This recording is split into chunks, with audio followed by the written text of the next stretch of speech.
A sensação que eu tenho às vezes é que falta letramento das pessoas sobre o que são, o que é malware, o que é phishing. E acho que a galera fica meio confusa e aí nem sabe se atentar exatamente aos riscos que tá correndo, né? Eu acho que tudo recai sobre o guarda-chuva do vírus, né? Tirando o phishing, assim, né? Acho que tudo recai sobre o guarda-chuva do vírus, assim. Se a gente pudesse, de maneira bem resumida, e que os especialistas de segurança que estejam escutando a gente não briguem comigo, porque eu vou tentar explicar pra vovó, então eu vou deixar algumas coisas de fora. A vovó somos nós, Vovó né? somos nós. Já tirou a gente. Não, tô brincando. No segundo episódio a gente fala que nós somos as vovós com a nossa convidada, a geração Z. É, exatamente. Mas você tá no mesmo barco que a gente, né? Tá falando isso aí, mas... Eu tô. Você tá, ele tá. Eu tô. No guarda-chuva do vírus a gente tem, por exemplo, os mais importantes, assim, né? Teria o ransomware. O ransomware é como se fosse o sequestrador do mundo digital. No mundo real, o sequestrador, ele aborda a pessoa na rua, né? Comete o crime, ele sequestra a pessoa e ele exige um pagamento como resgate para essa pessoa, né? No mundo digital, o ransomware ele faz basicamente a mesma coisa. Ele entra no computador ou no PC, ele criptografa todos os arquivos, todas as fotos, vídeos, e ele exige uma quantia em dinheiro para a liberação desses arquivos.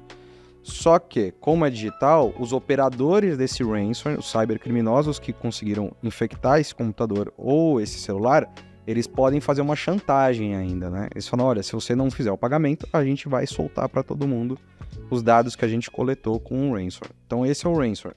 O malware ele pode agir de diversas maneiras, né? Ele pode ser feito, seria outro pedaço de vírus, mas ele pode, por exemplo, ser um malware que ele muda a aparência do seu aparelho. Ele substitui o teu aplicativo do banco. Então você clica, ele abre como se fosse um aplicativo falso, igualzinho o seu aplicativo. E aí você coloca as informações lá e já era. Ele captura. E esse é só uma variação de malware. O malware ele é um outro guarda-chuvinha que serve para designar vários tipos de softwares maliciosos, né? Uhum. E já o phishing, que é o mais comum, que esse que é o que todo mundo cai, é a mensagem falsa que chega no e-mail, no WhatsApp, SMS, que quando você clica também é uma página falsa, normalmente, que você insere os seus dados e acaba perdendo esses dados, né? Eu acho que esses três são os mais perigosos, assim. E você falou, a gente tava conversando antes do episódio que você tava falando do ransomware, eu falei, putz, será que isso rola mais com pessoa física, pessoa jurídica? E aí você acabou falando uma coisa bem legal em relação às empresas, né? Que no fim das contas vale mais a pena para eles, às vezes, capturarem de empresa do que pessoa física, né?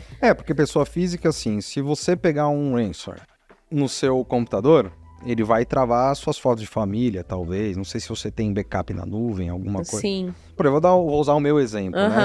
Se no meu computador eu pegar um ransomware, eu tô nem aí. Porque tudo que é importante pra mim, eu deixo um backup na nuvem. Eu tenho uma outra... Não é que eu não tô nem aí também. Pô, os nudes ali, né, meu? Achei não, eles não estão ali também. Mas assim, não tem muito... Eu, pelo menos, não me preocuparia tanto. É lógico, é uma preocupação, porque você fica com o computador travado, né? Mas se você possui esse backup em um segundo local, não tem tanto problema. E o dinheiro que eles pedem também não é tanto. Uhum. É tanto pra mim que não ganho muito, né? Mas assim, dependendo da confissão. Alô, RH. Assim, $500 às vezes, mas às vezes varia. A gente já viu ransomware pra pessoa física de $50 pra liberação. Mas aqui $500 convertido é o quê? 7 milhões de reais? Agora é difícil. Mas agora a gente pega casos, por exemplo, se eu não me engano, o banco... A gente pode falar? Pode, manda ver. O caso do banco BRB que foi infectado se eu não me engano, por um ransomware que chamava Alphaville ou Ransom Cat. Eu não lembro a variação do ransomware que foi infectado, mas a cobrança chegava a milhões. Então assim, e aí o que acontece com a empresa? Ela precisa ter backup dos arquivos, backup de tudo que ela tem, senão ela vai meio que ser obrigada a pagar para conseguir tudo isso de volta. Aí entra aquele cálculo, né? Muita gente fala, mas empresa, então não... que a recomendação é não pagar. Né? Não pague o ransomware. Isso é a recomendação da polícia, assim? De empresas de antivírus e até da mídia. Eu falava muito isso também. Não pague antivírus, valeu. Não pague ransomware, né? A gente falava muito isso, porque você acreditava que pagando você fomentava o cybercrime. Mas com o tempo a gente vai vendo também que cada caso é um caso. Às vezes a empresa infectada por ransomware não tem backup, não tem absolutamente nada. Se ela perder tudo, e ela pode quebrar, pode acabar o negócio, tem que pagar. Sim. tem que pagar. Mas mesmo, por exemplo, mesmo se eles pagam, porque mesmo se eles não pagam porque tem backup, ainda existe o risco deles pegar as informações e espalharem, né? Existe. Então, teoricamente, deveria pagar para manter o sigilo dos dados dos seus clientes, né?